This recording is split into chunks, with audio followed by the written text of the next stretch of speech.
जब Modi pope Francis से मिले तो लोग इसकी बहुत बातें कर रहे थे और यह काफ़ी न्यूज़ में भी थी।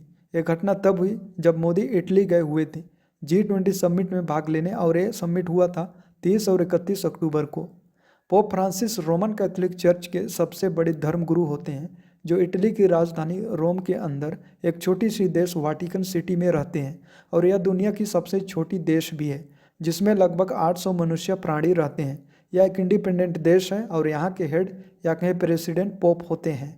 लेकिन वाटिकन सिटी तो G20 का मेंबर नहीं है और ना ही गेस्ट के रूप में इनवाइटेड था। तो क्यों प्रधानमंत्री ने उनसे भेंट करी? इसके खास वजह क्या हो सकते हैं, या कैसे अपने पार्टी और चीन से संबंध हो सकते हैं? यह प्रश्न आपके मन में भी जरूर आया होगा। तो आइए इस वीडियो में जानने की कोशिश करते हैं। लेकिन उससे पहले G20 क्या है, इसका एक झलक दे दूं। तो G20 20 देशों का एक ग्रुप है, एक्चुअली 19 देशों का, क्योंकि इसमें एक यूरोपियन यूनियन भी आता है जो इसका मेंबर है। तो यहाँ आप देख सकते हैं कौन कौन से देश इसके मेंबर हैं। G20 एक अंतर्राष्ट्रीय मंच है जहाँ हर साल बड़े इकोनॉमी वाले देश, जिसमें भारत भी शामिल है, एक जगह इकट्ठा होकर कई सारे समस्याओं के बारे में व उससे निपटने की तरकीबों के बारे में चर्चा करते हैं। 2021 की G20 समिट की मेन एजेंडा थी क्लाइमेट चेंज, और भी कई सारी एजेंडा थी, लेकिन क्लाइमेट चेंज ज़्यादा ही चर्चा का विषय बनी रही। इस साल की G20 समिट विजिटिंग के दौरान पीएम मोदी 3 इम्पोर्टेंट चीज करी, जिसमें पहला है पोप से मिले, दूसरा G20 में तो भाग लिए ही, और साथ में COP26 में भी भाग लिए। लेकिन हमारे इस वीडियो का मेन टॉपिक है कौन कौन से वे खास वजह हैं जिसके कारण पीएम मोदी पोप फ्रांसिस से मिले होंगे। हालांकि इनके बीच कोविड-19, पॉवर्टी, क्लाइमेट चेंज जैसे मुद्दों पर बात हुई, लेकिन इस मिलन को हम एक अलग पर्सपेक्टिव से देखने की कोशिश करेंगे। तो इसके प्राइमरली 2 रीजंस हो सकते हैं। पहला, वोट के लिए। आप सभी जानते हैं कि अभी कई राज्यों में उपचुनाव होने को है। गोवा, केरल, मणिपुर और भी कई नॉर्थ ईस्ट वाले राज्य हैं जहां क्रिश्चियंस मेजोरिटी में है। वहां बीजेपी की जीत हमेशा असफल नजर आती है। इसका सिंपल रीज़न है कि बीजेपी का फ्रीडम ऑफ रिलीजियन को पसंद ना करना, माइनॉरिटीज़ पर आक्रमण, उनके प्रति भड़काऊ व घृणापूर्ण बातें करना।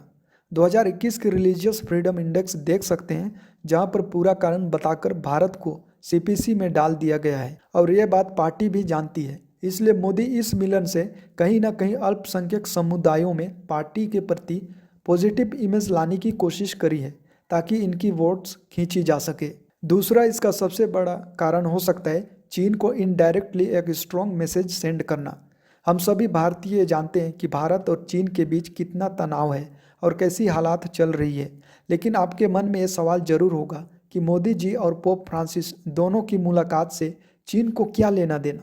लेकिन लेना देना है। आज के समय चीन के लिए ताइवान एक बहुत ही सेंसिटिव इश्यू है, क्योंकि चाइना अभी भी ताइवान को प्रेजेंट चाइना का पार्ट मानता है, जबकि ताइवान ये नहीं मानती। हिस्ट्री आपको पता होगा कि यहाँ 2 पार्टियाँ थी, रिपब्लिक ऑफ चाइना, जिसे हम कह सकते हैं लेफ्ट विंग डेमोक्रेटिक माइंडसेट, दूसरा पीपल्स रिपब्लिक ऑफ चाइना, जिसे हम कह सकते हैं राइट विंग डिक्टेटरशिप माइंडसेट। पहले तो ROC रिपब्लिक ऑफ चाइना को UN का सीट मिला।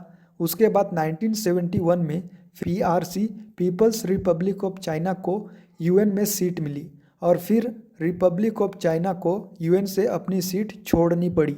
मतलब पहले ROC रिपब्लिक ऑफ चाइना को चीन का असली गवर्नमेंट माना गया, फिर PRC को पीपल्स रिपब्लिक ऑफ चाइना को चीन का असली गवर्नमेंट होने का दर्जा मिला, और आज तक यही चलते आ रहा है। लेकिन धीरे धीरे चीज़ें बदल गई और ताइवान एक इंडिपेंडेंट देश होने का दावा ठोकने लगा, और अब तक ताइवान में डेमोक्रेसी भी आ गई थी। कई सारे स्वतंत्र सरकार समर्थकों की प्रभाव भी ताइवान को चीन से अलग बना दिया था, और ये सब देखकर चीन को डर और गुस्सा होने लगा। और आज के समय यही वो कारण है जिसके चलते चीन ताइवान की एकीकरण के लिए ताइवान पर दबाव बनाता रहा है। दुनिया पर भी दबाव बनाता है कि ताइवान को देश ना माना जाए। लेकिन होली सी यानी कि वाटिकन सिटी पहला देश है जिन्होंने ताइवान को एक इंडिपेंडेंट देश के रूप में स्वीकारा, और आज के समय 14 देश हैं जो ताइवान को एज अ कंट्री मानते हैं। दूसरी बात, चीन आज भी अपने देश की ही माइनॉरिटीज़ पर बहुत अत्याचार करती है। आप सोच नहीं सकते कि किस हद तक अत्याचार की जाती है। चाइना की यह भी प्रॉब्लम है कि क्रिश्चियंस कम्युनिटी में कई सारे हेड्स होते हैं, जिसमें सुप्रीम हेड पोप होते हैं, जिसकी बात को हर क्रिश्चियंस सुनते और अनुसरण करने की कोशिश करते हैं। शी जिनपिंग ये नहीं चाहता है कि अपने देश के लोग किसी अन्य देश की बातों को सुने या फिर उन्हें अनुसरण करने की कोशिश करें। इसलिए तो माइनॉरिटीज़ को भी चाइना कम्युनिस्ट पार्टी के अनुसार ही जीने और प्रेयर करने के लिए मजबूर करती है, मानो शी जिनपिंग ही दाता विधाता हो। और इसी कारण से द होली सी और चीन के बीच रिश्ते अच्छे नहीं हैं।